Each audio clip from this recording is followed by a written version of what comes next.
का कार्यक्रम में यहाँ पर उपस्थित एसपी साहब, उप विकास आयुक्त सीतामढ़ी, अपर समाहर्ता सीतामढ़ी, यहाँ पर उपस्थित सभी वरीय पदाधिकारीगण, हमारे सभी स्वच्छता से संबंधित पदाधिकारीगण, कर्मीगण, ब्लॉक कोऑर्डिनेटर, यहाँ पर उपस्थित सभी लाभार्थीगण, सीतामढ़ी जिले के नागरिक, मीडिया के बंधुगण, आप सभी का मैं स्वागत करता हूँ और हार्दिक अभिनंदन करता हूँ।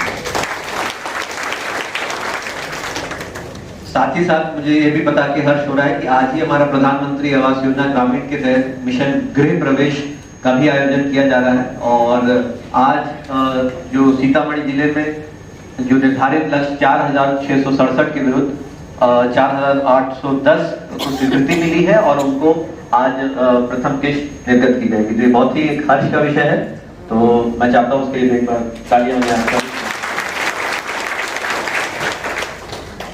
तो ये दोनों जो महत्वपूर्ण जो कार्यक्रम और योजनाएं चलाई जा रही हैं विभाग के द्वारा, जैसा कि आप लोग जानते हैं कि जो स्वच्छ भारत मिशन ग्रामीण है और बिहार सरकार द्वारा वित्त संपोषित जो लोहिया स्वच्छता अभियान था, तो उसको मिलाकर अब जो लोहिया स्वच्छ बिहार अभियान बिहार सरकार के द्वारा चलाया जा रहा है। और इसमें जो मूल मंत्र है, सबसे पहले तो जो कार्यक्रम को अभियान पूर्वक चलाया गया था, जो खुले में शौच से कैसे मुक्ति मिले, और चूंकि बिहार राज्य में कहीं ना कहीं इस मामले में हम लोग पिछड़ रहे थे, लेकिन विगत 10 वर्षों में जो प्रशासनिक तंत्र है उसने पूरे अपनी जान झोंक दी और हमारे जितने जनप्रतिनिधि हैं, जितने भी समाज के प्रबुद्ध नागरिक हैं और हमारे जितने भी नागरिक हैं, सभी लोगों ने सहयोग करके सीतामढ़ी जिले को अव्वल दर्जा भी दिलाया, जिससे कि हम लोग खुले में शौच से मुक्ति के लिए प्रथम जिला थे बिहार राज्य में। तो ये बहुत ही खुशी की बात है। परंतु अब असली चुनौती है कि किस तरीके से आप इसको सतत रूप से जारी रखें। तो ओडीएफ जिसको कहते हैं ओपन डेफिकेशन फ्री, तो ओडीएफ घोषित करना तो आसान बात, लेकिन उस व्यवहार परिवर्तन को हम लोग सतत रूप से कैसे अपनी जो जीवन शैली है उसमें लाएं, और ये ODFS मतलब जो सस्टेनेबल सतत रूप से वो कैसे सुचारू ढंग से चलता रहे बिना किसी प्रशासनिक रोक टोक के, बिना किसी पर्यवेक्षण के, ये असली चुनौती है। और उसके लिए समाज में जो व्यवहार परिवर्तन चाहिए, जो सोच चाहिए और जो एक सामाजिक मंथन होना चाहिए, उसमें हमें आप सबका सहयोग चाहिए। हाँ, मैं ये भी समझता हूँ कि प्रशासनिक रूप से भी हम लोगों को कहीं ना कहीं फिर से पुनः उसी जोश से पुनः क्योंकि किसी भी कार्य को कर देना तो बहुत आसान है, ठीक है। हम लोगों ने इसको यहाँ पे शौचालय निर्माण में बहुत प्रगति की, वहीं जो शौचालय हो सकता है बेसलाइन में 50-60% ही परिवार आच्छादित हो, उसको हम लोग 90%, 95-100% तक लेके गए। सामुदायिक शौचालय परिसर जैसा कि बताया गया 194 CSC का भी निर्माण किया गया, जिसमें जो मान लीजिए भूमि विहीन परिवार हैं, गरीब परिवार हैं, महादलित टोला में बसने वाले लोग हैं, तो उनके लिए सामुदायिक शौचालय परिसर भी बनाए गए, जिससे हम लोग हर एक व्यक्ति को कहीं ना कहीं किसी शौचालय से हम लोग जोड़ सके और आच्छादित कर सके। परंतु हमारे वो सभी सामुदायिक शौचालय परिसर जो बने थे, क्या वो क्रियाशील हैं? क्या उनमें पानी की व्यवस्था है? क्या वो टूट फूट तो नहीं गए हैं? क्या वो वहाँ पे किसी जुआरी का या नशेड़ी का अड्डा तो नहीं बन गए हैं? तो ये सब चीजें देखना बहुत ही महत्वपूर्ण है, क्योंकि 194 शौचालय परिसर बना देना वो आसान काम है, लेकिन वो जो मूल अपने उद्देश्य के लिए जिसके लिए उसको बनाया गया था, वो उसको पूरा कर रहे हैं कि नहीं इतने वर्ष बाद भी, ये हम लोग को सोचने की जरूरत है। और आपको ये भी बता दें कि जो सामुदायिक शौचालय परिसर पे ही जैसे बात कर रहे हैं, तो उसका भी जो हस्तांतरण था वो विधिवत वहां के ही समाज के लोगों को किया गया था, वहीं के कुछ समूह बना के 5 सदस्यों का, कि जिससे जो हमारे यूजर ग्रुप हैं, जो वहाँ के हमारे लाभार्थी हैं, वो खुद ही उसके स्वामी बने और खुद ही उसका रखरखाव करें, देखभाल करें। लेकिन इसमें कहीं ना कहीं कुछ दोष हो सकता है, अब आपका हो, कुछ दोष हमारा हो, लेकिन हम लोग कहीं ना कहीं इस मामले में मुझे लगता है कि हमें और मेहनत करने की जरूरत है और परिश्रम करने की जरूरत है, और निश्चित मैं समझता हूँ हम लोग करेंगे। और सीतामढ़ी जिला आप लोग जानते हैं कि हम लोग आकांक्षी जिला के रूप में भी चिन्हित हैं नीति आयोग के द्वारा, और बहुत सारे जो सूचकांक हैं उसमें हमारे जिले को और प्रगति करने की आवश्यकता है, चाहे स्वास्थ्य से संबंधित आंकड़े हों, चाहे शिक्षा से संबंधित आंकड़े हों, और एक बाढ़ प्रभावित राज्य हम लोग का जिला रहा है, तो यहाँ पर चुनौतियां अलग प्रकार की हैं और उसके लिए एक सोच भी हम लोग की अलग प्रकार की होनी चाहिए। तो मैं समझता हूँ कि जो स्वच्छता है एक वो बहुत अच्छा एक मूल मंत्र है जो हमें सबको अपनाना चाहिए, और इससे जो अनुशासन आएगा, एक जो संयम आएगा समाज में, और उससे बहुत सारी सामाजिक कुरीतियों पर भी अंकुश लग सकता है। तो जैसा कि एसपी साहब भी बता रहे थे कि अगर आपके जो परिवेश है, आपका पर्यावरण है साफ सुथरा रहेगा, तो आपका जो मानसिक तनाव है वो भी कम होगा, जो आपका शारीरिक जो स्वास्थ्य है उसमें भी सुधार आएगा। तो एक अच्छा सकारात्मक भाव सबके मन में जगता है। हम लोग भी प्रयास करते हैं कि हम लोग का घर है, हमारा परिसर है, हमारा ऑफिस का कार्यालय का इलाका है, तो हम लोग सोचते हैं कि हमारा घर द्वार, हमारा कमरा बिल्कुल स्वच्छ रहे। लेकिन हो सकता है कि उतनी ही तत्परता से हम लोग बाकी पूरा जो अपना गांव समाज है, या फिर मान लीजिए अब आप लोग सीतामढ़ी में आए, डुमरा में आए, तो हो सकता है उसके लिए आप उतने तत्पर नहीं हो, उतना आपको ध्यान में नहीं आए कि यहाँ पे गंदगी है कि नहीं, क्या उस गंदगी में हम भी कुछ योगदान कर रहे हैं कि नहीं। तो इसको हमें देखना है कि साफ सफाई जो है और वो कहीं ना कहीं जो विकास का, प्रगति का एक बहुत ही अच्छा मापदंड है। अब आप लोग देखिए कि जब यहाँ से हमारे देश से लोग किसी बड़े शहर में जाते हैं, हमारे राज्य से मतलब किसी बड़े शहर में जाते हैं या किसी अन्य देश में जाते हैं, तो सबसे पहली चीज जो हम लोग देखते हैं, जो परिवर्तन रहता है कि साफ सफाई। देखिए कितना साफ सुथरा है, कहीं पर एक प्लास्टिक की थैली भी नहीं है, कहीं पर एक पन्नी भी नहीं, कहीं धूल मिट्टी भी नहीं है। तो क्यों? क्योंकि ये जो स्वच्छता है और सफाई है, हमारे दिमाग को बिल्कुल डायरेक्ट मतलब उसका एक प्रत्यक्ष रूप से प्रभाव पड़ता है। और वहीं उसका विपरीत अगर गंदगी रहती है, वातावरण खराब है, हर जगह दुर्गंध है, बदबू आ रही है, कूड़ा कचरा हर जगह पटा हुआ है, डंपिंग साइट बना हुआ है, तो वहां पे कीड़े मकोड़े, मच्छर मक्खी ये सब तो उत्पन्न होते ही हैं, जिससे स्वास्थ्य को दुष्प्रभाव पड़ता है। लेकिन कहीं ना कहीं हम लोग मानसिक रूप से भी उससे कुछ ना कुछ प्रभाव, उसका दुष्प्रभाव रहता है। ये बात आप लोग भी मानेंगे। और अभी मैं बोल रहा हूँ, अभी मुझे कई बार मैं सड़क से भी गुजरता हूँ जो हमारे यहाँ विमर्श या हॉल के बगल में भी है, तो यहाँ पर ही बहुत सारा बार मैं देखता हूँ तो कचरे का एक डंप पड़ा रहता है। बहुत बार लोग वहीं पे खुले में कचरा फेंक देते हैं। अब वहां पे कोई डस्टबिन नहीं है, कचरे का नियमित उठाव नहीं हो पाता। तो हम लोग भी जब आपको संदेश दे रहे हैं, तो सबसे पहले तो हमें भी प्रयास करना चाहिए कि हर एक व्यक्ति, हर एक नागरिक, चाहे प्रशासनिक तंत्र का हो, चाहे जनप्रतिनिधि हो, चाहे लाभार्थी हो, चाहे मीडिया के बंधुगण हो, कोई भी अन्य जो हमारे प्रभावशाली व्यक्ति हो, हर एक व्यक्ति को देखना चाहिए अगल बगल, अपनी आंख कान खुले करके कहाँ पे गंदगी है, सफाई का अभाव कहाँ है, और उसके लिए हम लोग क्या प्रयास कर सकते हैं। तो ये देखना बहुत जरूरी है। और जो अभी स्वच्छ भारत मिशन के तहत जो ठोस एवं तरल अपशिष्ट जो प्रबंधन का भी कार्यक्रम चलाया जा रहा है, जिसके तहत हमारा जो वेस्ट प्रोसेसिंग यूनिट बनाए जा रहे हैं, अच्छा वो आपका 194 WPU कितना बन गया, तो वो भी उसका निर्माण किया जा रहा है। और हर घर से जो हमारे गीला और सूखा कचरा को संग्रहित किया जा रहा है। तो सबसे पहले तो उसको अलग अलग जो आपको डस्टबिन नीला और हरा दिया गया है, तो उसमें अलग अलग तरीके से गीला कचरा और सूखा कचरा को संग्रहित करना है, और फिर उसका निपटारा जो है हमारे जो कचरा प्रबंधन जो इकाई जो बनाई जा रही है उसमें हो रहा है। तो इस मुहिम में भी आप लोगों की भागीदारी की बहुत आवश्यकता है, और इसमें भी बहुत सारी राशि जो है हमारी ग्राम पंचायतों में हस्तांतरित की गई है। परंतु इसको सतत रखने के लिए और क्रियाशील रखने के लिए जो उपभोक्ता शुल्क है उसका संग्रहण अभी भी हम लोग के गांव में नहीं हो पा रहा है। यहाँ पे मैं देख रहा हूँ हमारे बहुत सारे जो स्वच्छता कर्मी भी बैठे हुए हैं, जो स्वच्छाग्रही हैं, जो वहाँ पे साफ सफाई का काम देखते हैं। तो यही हमारे इस पूरी मुहिम के, इस अभियान के योद्धा हैं, जिनके द्वारा ये कार्य किया जाता है। तो इनको भी हमें देखना है, इनको किस तरीके से प्रोत्साहित किया जाए, इनको कैसे सम्मानित किया जाए। तो कई बार होता है कि जो हमारे स्वच्छता कर्मी हैं उनको समय से मानदेय नहीं मिल पाता है, उपभोक्ता शुल्क संग्रहण नहीं हो पाता है, तो बहुत सारी कठिनाई जो है उनको होती है। और हर घर को लगता है कि हम क्यों शुल्क दे, हो सकता है बगल वाला नहीं दे रहा, उसको लगता है कि बगल वाला नहीं दे रहा। तो इसकी वजह से ये जो एक कुचक्र है उसके फेरे में सब लोग पड़ जाते हैं। मात्र 30 रुपए प्रति परिवार प्रति माह, यानी 1 रुपए दिन का भी वो साफ सफाई के लिए देने में हिचकते हैं। जबकि कोई भी व्यक्ति चाहेगा, कोई भी सामान्य व्यक्ति, कोई भी बुद्धिमान व्यक्ति चाहेगा कि उनका साफ सफाई अगर हो रही है परिसर की, इलाके की, गाँव की, नली गली की, तो उसको तो इस बात को हर एक व्यक्ति को स्वीकार करना चाहिए और इसको बढ़ चढ़ के इसमें सहयोग करना चाहिए। तो मेरा अनुरोध यही होगा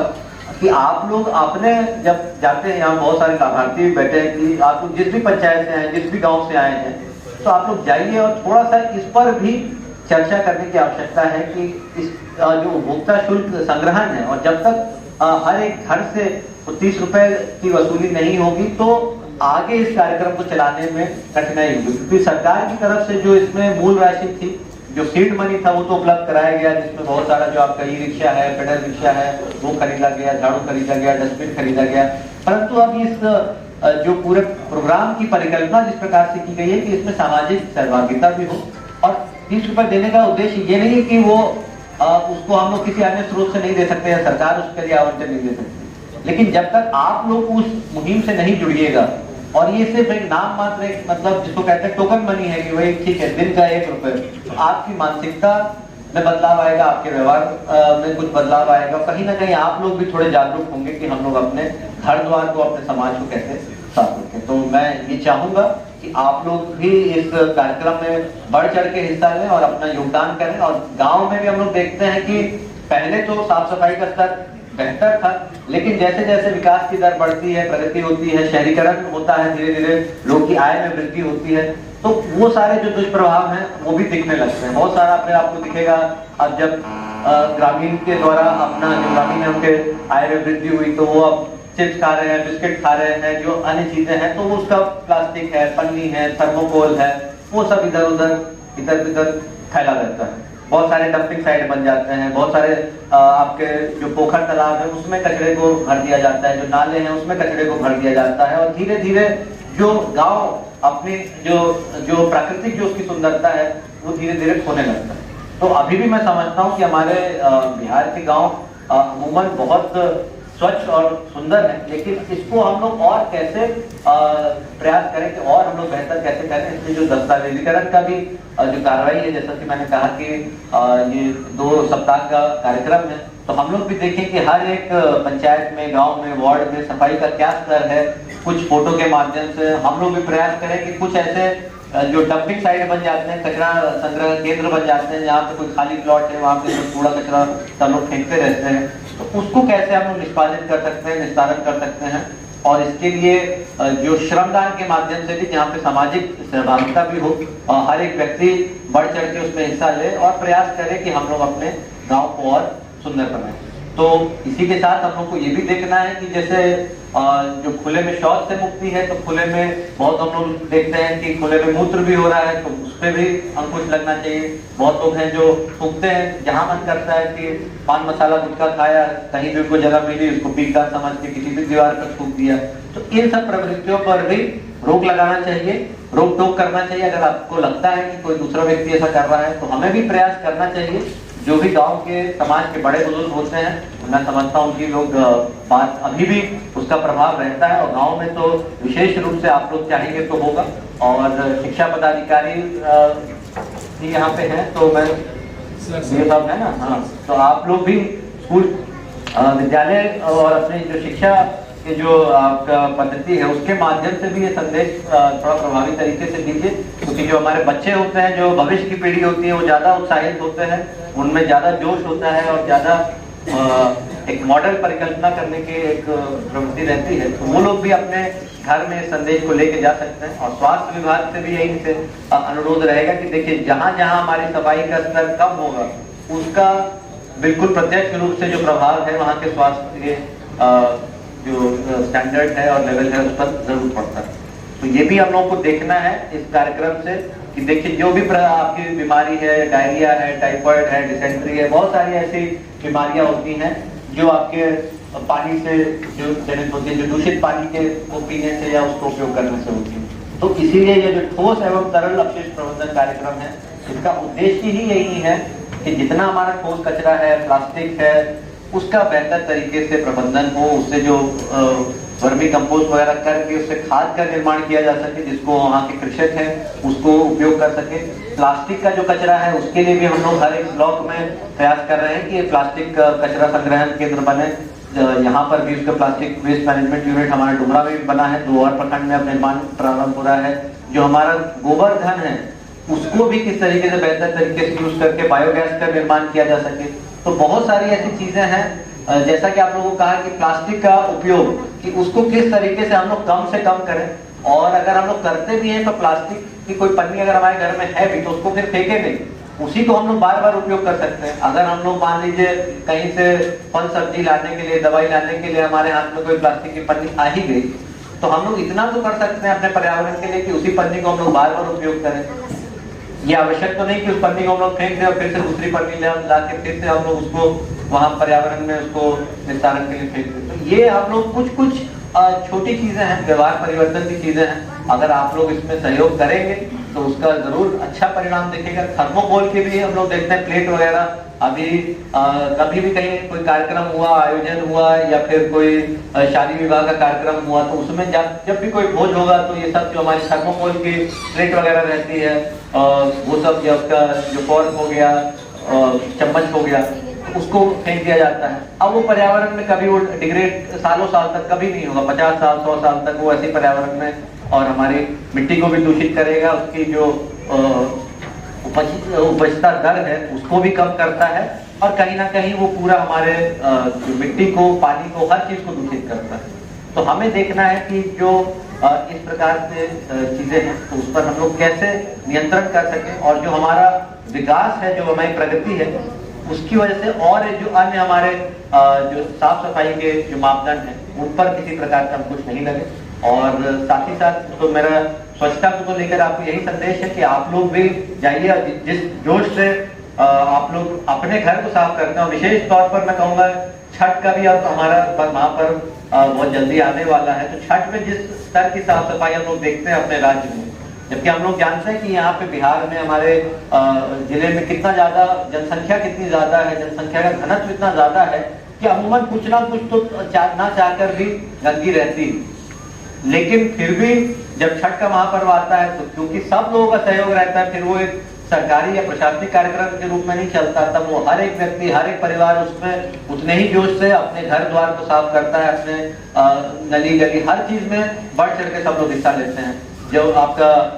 मार्केट एरिया होगा तो वहां पे सभी जो दुकानदार हैं वो भी अपने परिसर को साफ रखते हैं। तो उसी जोश से हम लोग को पूरे साल अगर काम करें, छठ में तो मैं कहूंगा कि उसको और विशेष हम लोग प्रयास करें, और सुंदर बनाएं, लेकिन उसी तरीके से हम लोग कार्य करेंगे तो हमारे गांव शहर सभी बहुत ही सुंदर हैं और मैं समझता हूँ निखर कर सामने आएंगे। और साथ ही जो आज प्रधानमंत्री आवास योजना के तहत, जैसा कि बताया कि आज मिशन गृह प्रवेश के तहत भी कार्यक्रम रखा गया है, और 10 लाभार्थी जिनके द्वारा अपना जो गृह निर्माण का कार्य पूरा किया गया है उनको भी चाबी उपलब्ध की जा रही है, और 10 ऐसे नए लाभार्थी जिनको अभी आज स्वीकृति पत्र भी उपलब्ध कराया जाएगा। तो मेरा यही अनुरोध है कि जो प्रधानमंत्री आवास योजना भी एक बहुत ही महत्वाकांक्षी योजना है, इसके क्रियान्वयन के लिए भी हम लोग यही चाहेंगे कि जितने भी लाभुक जिनको ये राशि उपलब्ध कराई जा रही है, ससमय जो है इसका जो अपने गृह का निर्माण सुनिश्चित करें, जिससे आगे की भी जो द्वितीय और तृतीय किस्त आप लोग को उपलब्ध कराई जा सके। बहुत बार होता है कि प्रथम किस्त मिल जाती है, उसके बाद लाभार्थी कहीं या तो दूसरे राज्य में चले जाते हैं किसी कार्य के उसमें, या फिर वो जो राशि है उसका विचलन कर देते हैं किसी अन्य कार्य में, कहीं शादी में लगा दिया या कहीं किसी ने किसी और कार्य में लगा दिया, तो उसकी वजह से जो गृह निर्माण का कार्य, जो पक्का आवास का निर्माण जिस उद्देश्य से दी गई थी राशि, वो पूर्ण नहीं हो पाता। तो मैं यही चाहूंगा कि उस राशि का सदुपयोग किया जाए और साथ में और लोगों को भी प्रेरित किया जाए, जिससे कि हम लोग को भी जो राशि, क्योंकि अब आप लोग देखिए 4810 हमारे लाभार्थी हैं और आज उनको प्रथम किस्त 45,000 रुपए, तो कितनी एक बड़ी राशि जो है जो सरकार के द्वारा हस्तांतरित की जा रही है इसी उद्देश्य से, और ये मानते हुए कि जो हमारे अभी भी पक्के आवास से जो विहीन परिवार हैं उनको एक अच्छा पक्का आवास मिलेगा। तो इसी के साथ मैं आप सभी को शुभकामनाएं देता हूं, और स्वच्छता ही सेवा जो अभियान है इसके लिए मैं विशेष रूप से चाहूंगा कि आप लोग हर एक व्यक्ति संदेश वाहक बन के अपने जब घर जाते हैं अपने घर गांव में इसका संदेश फैलाइए। तो बहुत बहुत धन्यवाद। जय हिंद, जय भारत।